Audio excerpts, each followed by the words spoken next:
Hi everyone! Today I wanted to share with you the decks that I have in my tarot library at this time. So we're going to be going through all of my tarot, all of my oracle decks. Right now I have 11 tarot decks and 4 oracle. I'm not going to include the decks that I currently have in my purgatory just because I recently did a video on all those and I'm just not sure if those decks are going to be staying. So if you want to see what's in my purgatory, go and check out that video. I'll leave that up here in the cards. So let us get started. The way I'm going to do this is I'm just going to I'll do tarot first and I'll just go through the decks in alphabetical order, and then I'll do the same with my oracle. So first off, for tarot, is my Druidcraft. This deck is still pretty new to me. I recently got it within the past month or so, but it is one that I got secondhand from a tarot buy-sell trade group, and it's a deck that I've been wanting to try for a while. I've heard a lot of people rave about it and just wanted to give it a shot, and I love that sort of old world Celtic Druid magical feel. Like it's really able to transport me to a magical space a lot more than modern decks can, and that's something that I've recently discovered, just because I have tried a couple modern decks and they just end up not really working for me if they're set in a modern landscape, and I'll kind of touch on that in a little bit as well.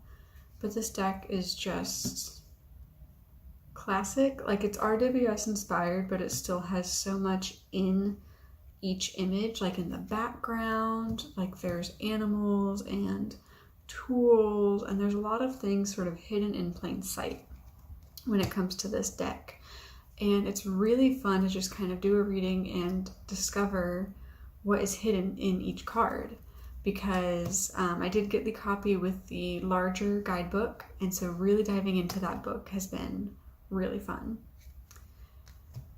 And I just feel very connected to this sort of time period and energy. My deity is Welsh, so pretty, similar. If I can grab some cards, there we go.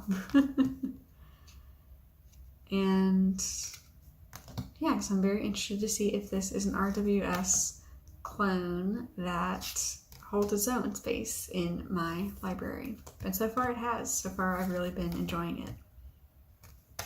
So that is the Druidcraft.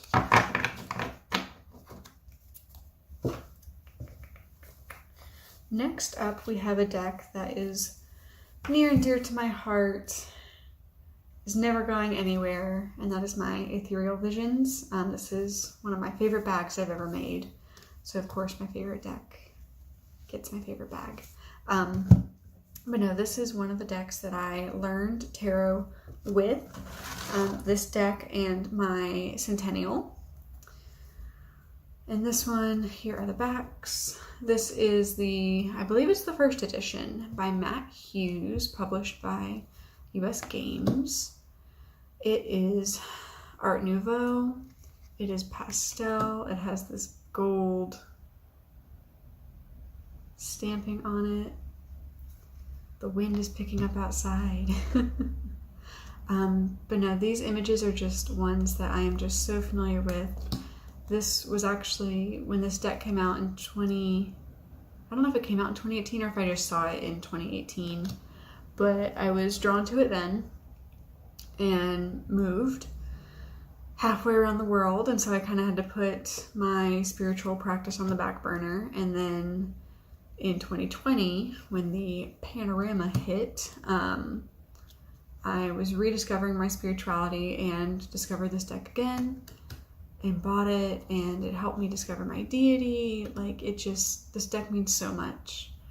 And it's one of the decks that no matter how long it is away, whenever I read with it, it's like not a day has gone by.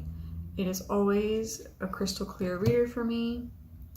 It tells me exactly what I need, and it tells me things that oftentimes I don't realize exactly what it's telling me until afterwards. Like, there was one time where I pulled the Chariot card and almost got into a car accident that day. Like, it's spooky accurate in that sort of way. So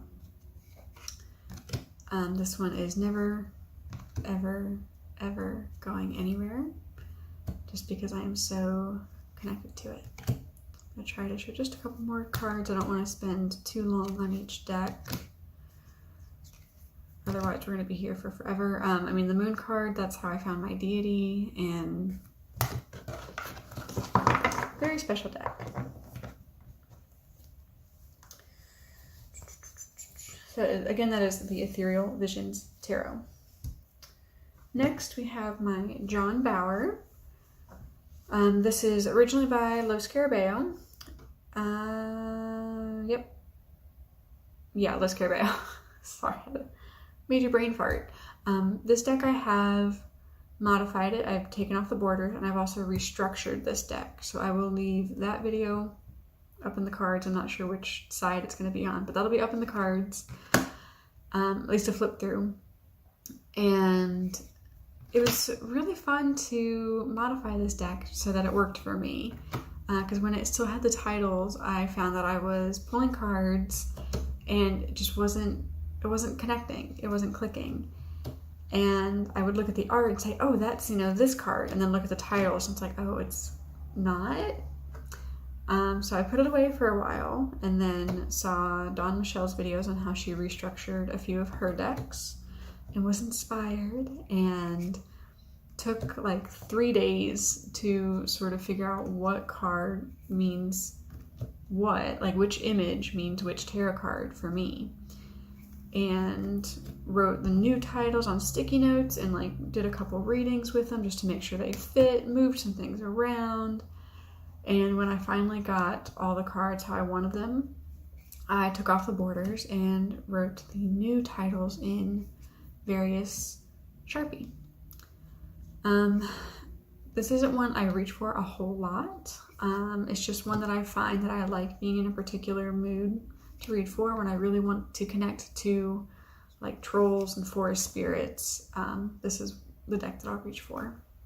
So, but even when I do reach for it a lot, it does give me really clear readings, especially now that I've modified it to read best for me. And if I remember, I'll try to link Dawn Michelle's videos.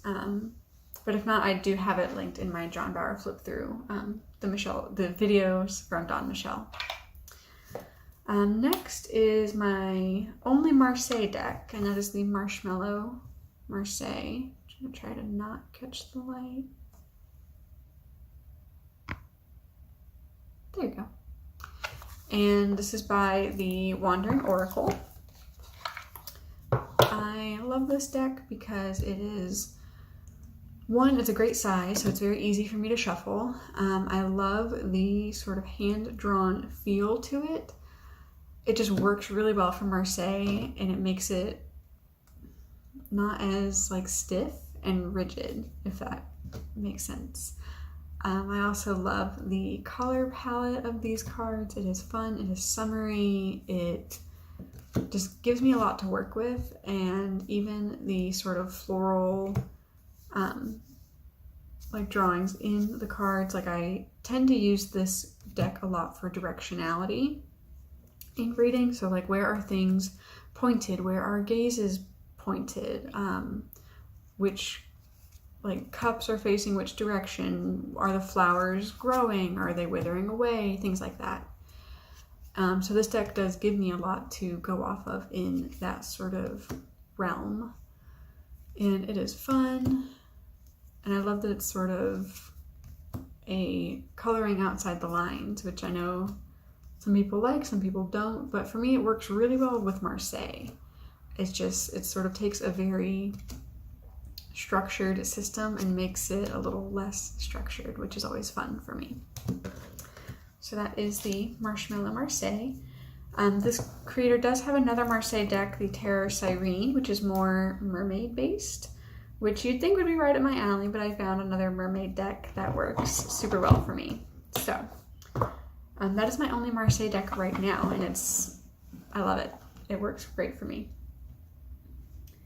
Next up, speaking of mermaid decks, we have my Mermaid Tarot.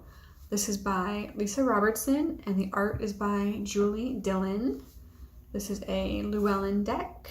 I have edged mine in a Crayola turquoise, teal, whatever you want to call this. The backs are beautiful. It's, again, Llewellyn, so the cardstock is super like slippery, but it makes it really easy to shuffle for me. I love this deck. It is ocean themed without the suits lacking their elemental energy. What I mean by that is the wands are set in a volcanic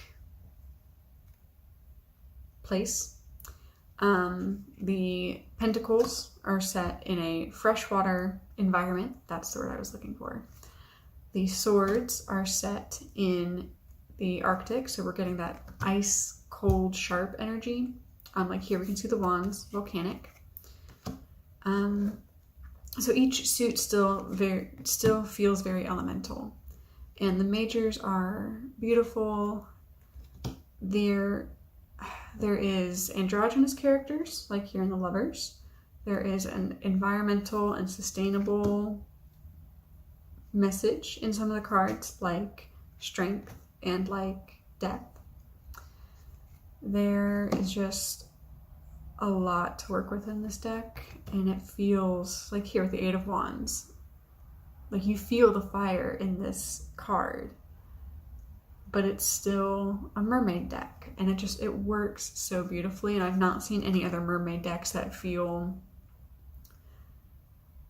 like a mermaid deck but still have that separate or that different elemental energy. Here in the Pentacles, it's more in a forest, like in the freshwater stream or whatever of a forest. So we're getting the separate elemental energy,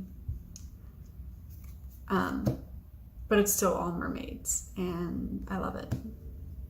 Love it, love it, love it. It is diverse without being tokenist, in my opinion, because it just simply is diverse in the characters. In age is a really well done in this one. Ability, not so much, but I feel like that would be kind of difficult to do in a fully mermaid deck. I'm sure there are ways to do it. I'm just trying to like rack my brain about the other kinds of diversity. So we do have like gender, things like that. Body size could be a little more diverse, I suppose. But I think it's really well done. It doesn't advertise that it is diverse, which I think is important, because that sort of tiptoes into tokenism. And Sparkle Divine Tarot has a really good video on that. So again, if I remember, I will link that down below, but definitely check out her channel as well. She is a fabulous content creator. She has a YouTube channel. She's got an Etsy shop. She helps out with an Instagram account, Indie Deck Review. She's just great, and I love her. So check her out as well. Yeah, that is the Mermaid Tarot by Lisa Robertson and Julie Dillon. Yeah, let's keep on going. I'm gonna take a pause for some water. Okay, I feel like I've been talking. Next up is the Modern Spellcasters Tarot, which is newer to me. This was a birthday gift from my friend Jess. Oh my gosh, I am so tongue-tied today. My friend Jess over at Empressandbasil. And this one was on and off my wish list for a while because I wasn't sure how I would do with the swords and the wands suits, because the elements are swapped for them. So I wasn't sure, but she got it for me, and I'm loving it so far. It is still set in that historic pagan background, but we have diverse characters. So like I was talking about earlier with the Druidcraft and most modern decks not working for me, this one does. And there is different like culture, there's different skin tones, there is LGBTQ characters, and it just works. It is modern, but it still transports me to that magical space that I need tarot to take me to in order to get the most out of it. And yeah, so I haven't used this one a whole lot just because it is so new. I'm still getting to know it. I even love like the Odin reference here. I'm really enjoying it so far. So the little dash out, so cute. But yeah, so that is Modern Spellcasters by Llewellyn.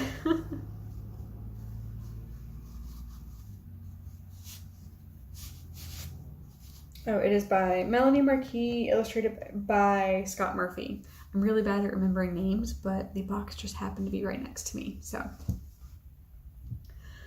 Excuse me.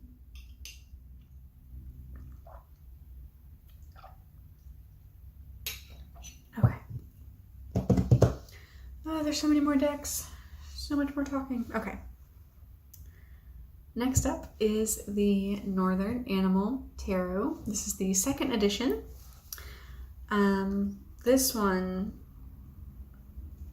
has really blown me away.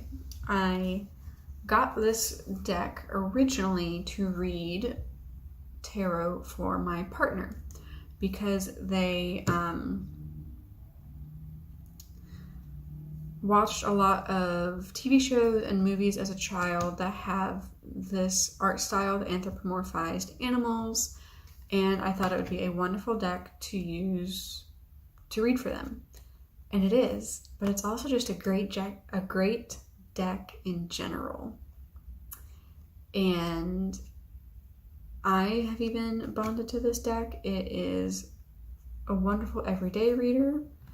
It is RWS inspired, but still different enough to where I'm getting the nuances in the art.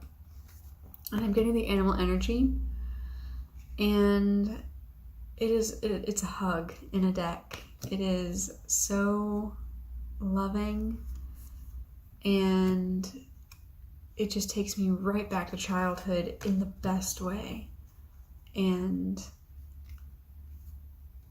it's magic.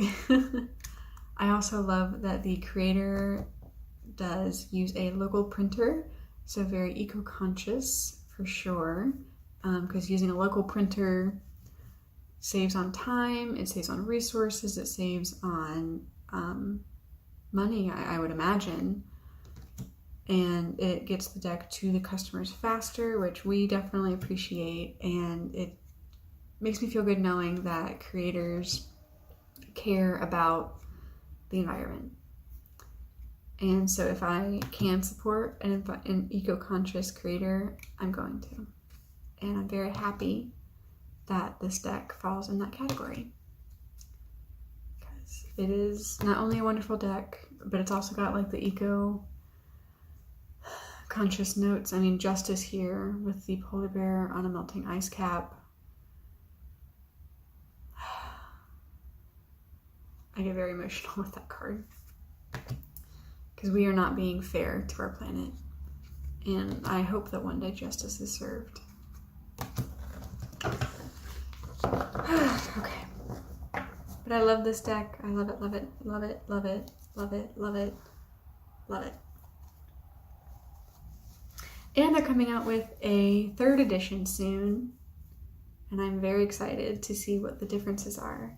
And hopefully support them. Either by getting the deck or just by helping fund the Kickstarter. Because more small creators that have their customers and the planet in mind need to be supported. So, next up we have my Smith-Waite Centennial. Now this physical copy is new to me the tin version is one that I learned tarot with along with my Ethereal Visions. This physical copy is one that I got for myself in the big box set as a treat to myself for my birthday. So now the tin version lives in my purse, and this version lives on my reading table. I'm sure everyone has probably seen this deck. It is, in my opinion, one of the best colorations of the deck, because we still have the yellow backgrounds, but it's not bam yellow. Like it's just yellow. And it's a beautiful coloring, but also this deck pays tribute to Pixie, which I adore. It is so important to recognize the female creators behind the historic decks.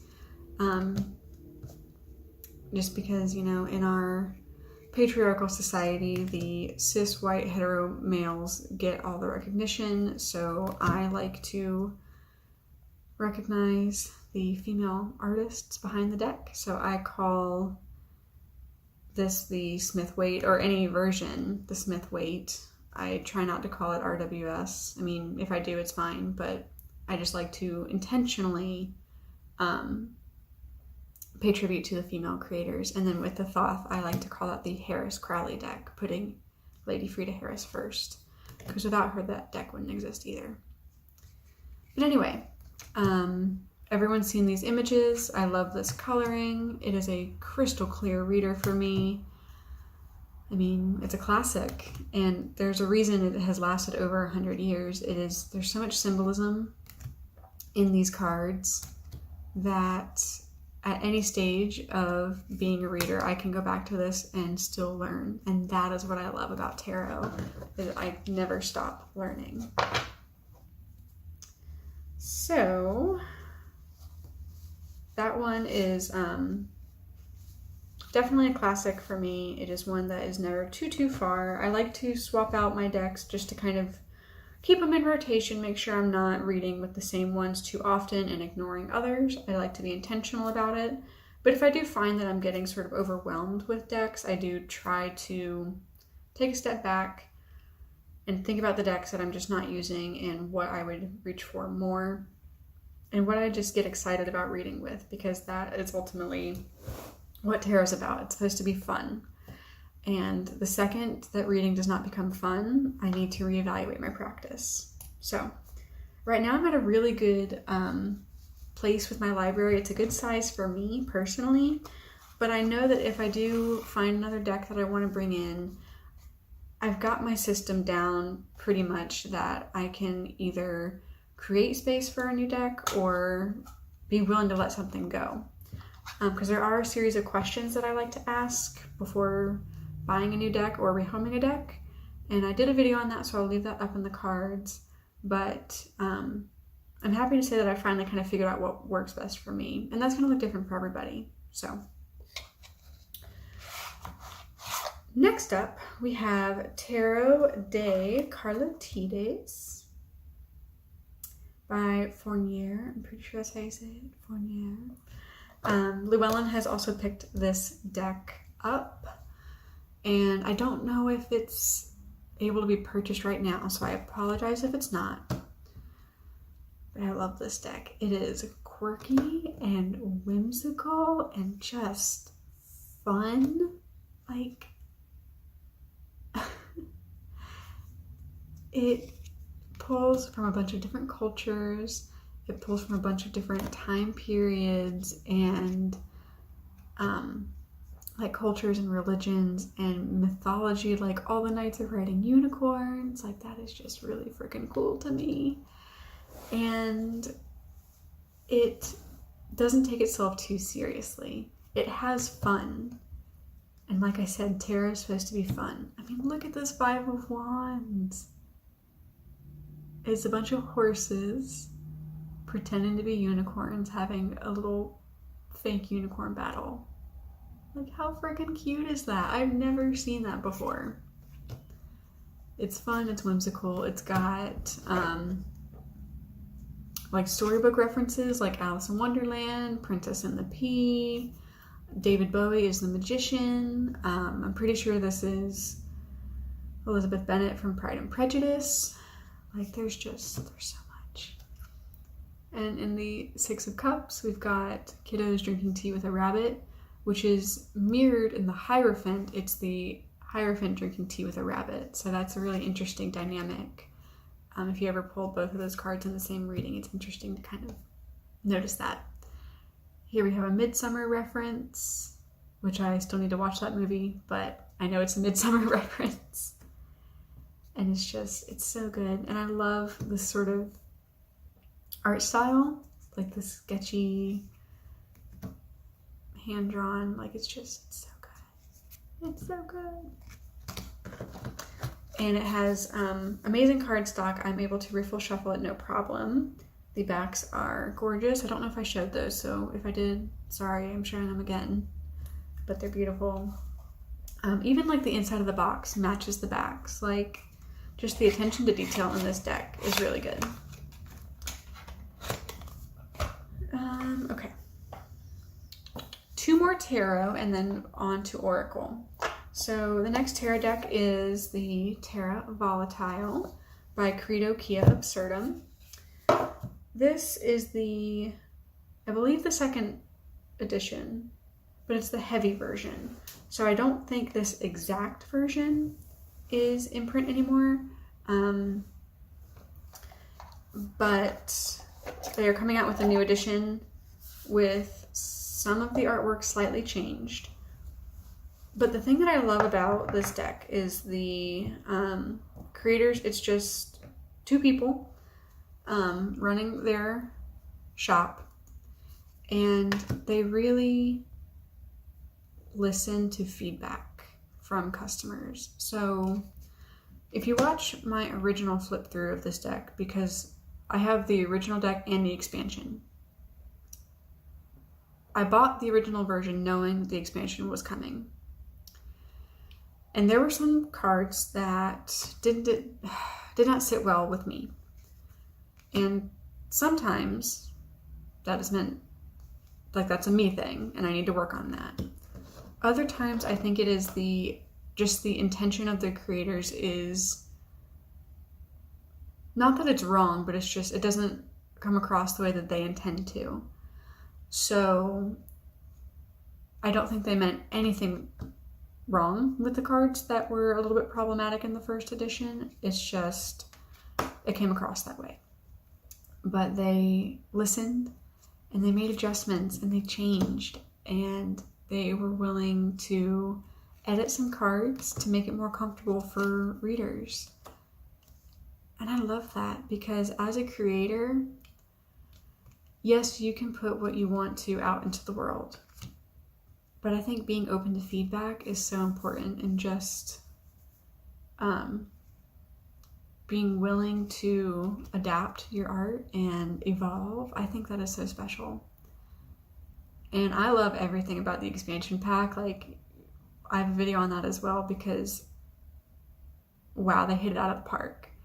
And I rave about them. I think they are amazing. And the creators of this deck did have some issues with, like, finding a good printer, because they were having issues with getting full batches of decks, and then, like, there being spots on the back of the cards, or, like, the colors being off. Like, they were just having issue after issue, and I feel for them. And I'm so happy that they finally found a printer that works for them. I'm so excited to see where they go, because this deck is great, and it has so much richness and depth in it. Like, there's sacred geometry, there are, like, mythology references, there's, like, so much. I'm pretty sure there's, like, book or movie references, not ones that I'm personally familiar with, but I've heard from other people out watching their flip throughs of the deck. And yes, it's RWS inspired, but it takes its own spin on it. Like this 3 of Swords, oh my gosh, love it. Any 3 of Swords that's not just a heart with 3 swords in it, I'm there for it. But this deck is great. Expansion pack is great. Love it, love it, love it. Cannot wait to see where they go from here. So that is the Terra Volatile. And I can use this deck for everyday readings. I can use it for shadow work. It's a really, really good all-purpose deck, for sure. And it comes in a really great tuck, like not a tuck box, two-piece box. That's the word. Okay, last tarot deck, my Thoth. So this is one that I was very intimidated by when I first got it. It scared the living shit out of me, if I'm being honest. And it just has that very rich magic. Like, there's magic in these cards. And it can be very intimidating. So when I got this deck, I didn't touch it for months because I was like, what the fuck? What am I doing? But then I watched one of Sylvain's videos where he was basically like, just read with it. Like, you don't have to be scared by it. You don't have to be intimidated by it. Just flip and read with it. You can do one card at a time. You don't have to do all the, Celtic cross with the Thoth from the get-go. And that helped me really kind of get over myself and start reading with the deck. And I've learned so much. And I go through phases with this deck still. So right now it's not one I'm reaching for a lot. I'm still very much in the study phase of this deck. But I don't think I'm ever gonna not study this deck. Like, there's so much to it that I could study this deck the rest of my life and still not know everything. But I'm okay with that. I'm not scared of it anymore. It's exciting that there's so much to study. And I can take it however I want to. So if I want to pull some cards and just look at the astrology that day, then that's all I have to do. If I want to look at the color theory, that's all I have to do. I don't have to know every single piece of symbology that's in every single card, because that would just be a lot. I have been listening to the Fortune's Wheelhouse podcast to kind of, whoopsie-daisy, digest the cards a little bit more, because it does talk about the Thoth imagery and it talks about the Smith-Waite imagery as well. So if you are looking for a tarot podcast, I recommend that. But I love it. Like, it's pips with feelings. Sylvain put it best. And it's really helped me learn astrology as well. So not only am I studying this deck, but I'm studying so much more about so many other topics. And that's exciting to me. I love being a student. And this deck is a great teacher. Okay, so that is all the tarot decks that I have. So now on to oracle decks. First off, we have the Illustrated Bestiary by Mia Toll. And this deck is one that I got specifically for an animal oracle deck. So, and the thing I love about this deck is that it showcases a lot of uncommon animals in it, which I love. Like, we've got house mouse, Eastern oyster, which is very near and dear to my heart. And the imagery is just beautiful. It is colorful, and there's a lot to work with between the animal, the environment, the colors, what's happening. Yeah, so I'm just noticing, like, whatever's on the surface here. I haven't pulled this card, so I haven't read the guidebook blurb for it yet. But it's just great. And there, yeah, like I mentioned, there are uncommon animals, which I think is very special. And I mean, even human. This card is everything. I love kind of pulling this for a message of the day and kind of seeing what animal energy can I harness today. And the guidebook is great. All of the animals are pretty much native to my area, which is something that I do find difficult with a lot of animal decks. Like, a lot of them are set like in Pacific Northwest, I've found, and I mean, that's not where I live, So finding an animal deck that resonated with me, it was tricky, and this was the first one that really did. I mean, even in the Orca here, we can see there is like garbage in the water, which, again, any deck with an environmental note to it, I'm all about. And like earthworm, like, I don't think I've ever seen earthworm in an animal deck before. Common tortoise, not just sea turtle, but common tortoise as well.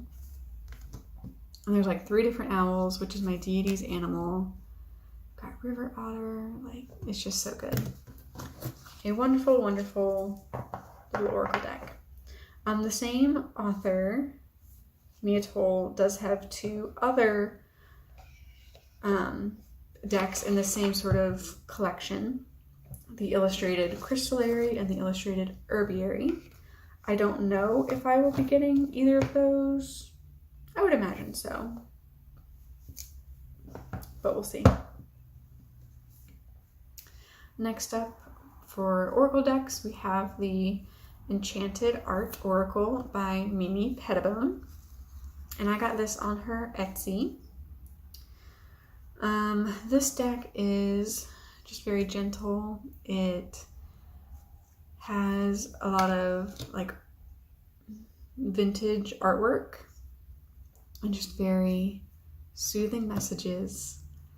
And it's a very, you know, light only. You know, there's no shadow in this deck, but that's okay. Not every deck needs to have light and shadow.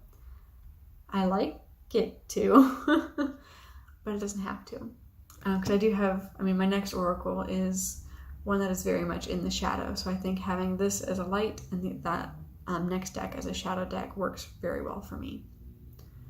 So this one is just very soothing. It was my very first oracle deck, and it just means a lot to me. This image is so funny.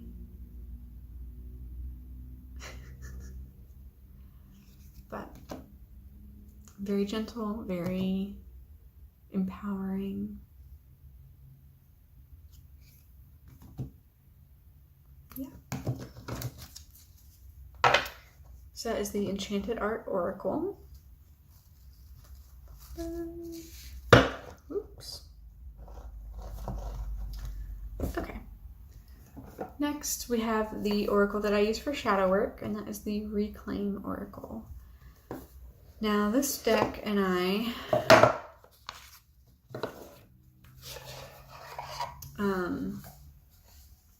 had a little bit of a spat, I would say, at first, but that was definitely a me thing. I was pulling only negative emotion cards because I was not in a good headspace, and it was calling me out, and I didn't like that. No, but it got to the point where I had to flip through the deck and pull out the quote positive emotions and the quote negative emotions just to make sure that there was both in here. I just was not pulling any of the positive emotions, and there was a reason behind that. So this deck will definitely tell you what you need to hear, especially when you're not ready to hear it. And it is empowering. The guidebook is pure poetry. I do want to get the little 3-pack of cards that the creator just or recently came out with as sort of a mini expansion. Well, they're coming out with a new edition, and there are different cards, and so they decided that for those that already had previous editions, they would just offer those new cards separately. So do want to get those, and it's just, I love that the characters are sort of ambiguous. I don't know if that's the right word that I'm looking for. Like, there's not a lot of detail on them, so you can really see yourself in any of these characters. And that works really well, especially when there's multiple characters in the same card, like sort of a light and shadow. Like, are you the asshole, basically, or are you the one that's being shit on right now?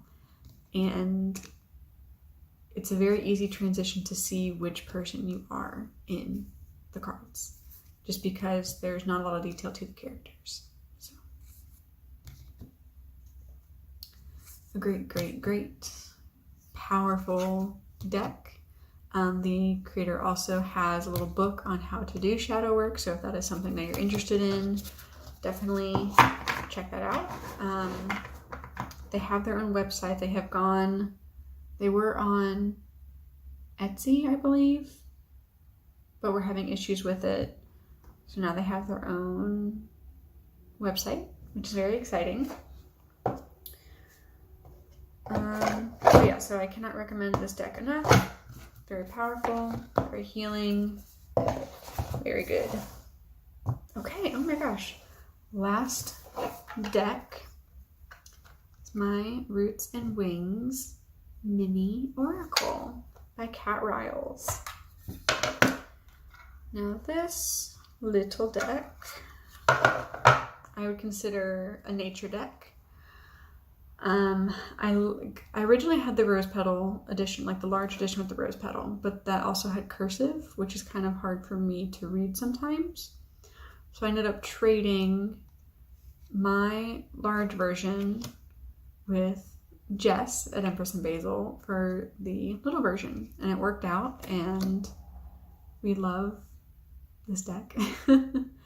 It is all encompassing, like the words are very broad, but not too broad. I'm still able to get intuitive hits between the keyword and the artwork. And the little itty bitty guidebook or guide, what would you call this? Pamphlet? Interpretation booklet. But it just folds right out. So like little itty bitty blurbs, but they're still very, very good for each of the cards. And the best way that this deck works for me is I will pull one card for a theme of the day. And then I will use the blurb and the guidebook to sort of format my questions for tarot. So I can do an example of that. Like let's say I get wish. Then I will go to the little booklet and find wish. It says, from the childlike wonder of blowing on the dandelion and feeling the hopeful excitement of gaining or attaining what you desire. So with that, I would ask, how can I embrace childlike wonder today? What can I be excited about today? And how can I attain what I desire today? Like the blurb in this book leads to the questions that I ask the tarot. And it works really, really well for me using it that way. And I love Cat Riles' art style. And there's light and shadow in this deck. So this is a very good, well-rounded deck. There are even a couple cards that are based off of tarot, which I love. And yeah, it's just, this is like, if I could only have one oracle deck, I think this would probably be the one. The world. Yeah, it's great. It's beautiful, and it's all watercolor, and she is from North Carolina, which is close to where I am from, so I just kind of feel that sort of mountainy, naturey energy from where she lives in these cards. Like I can feel that, and it's the same mountain range that I've lived in, so it's very homey to me.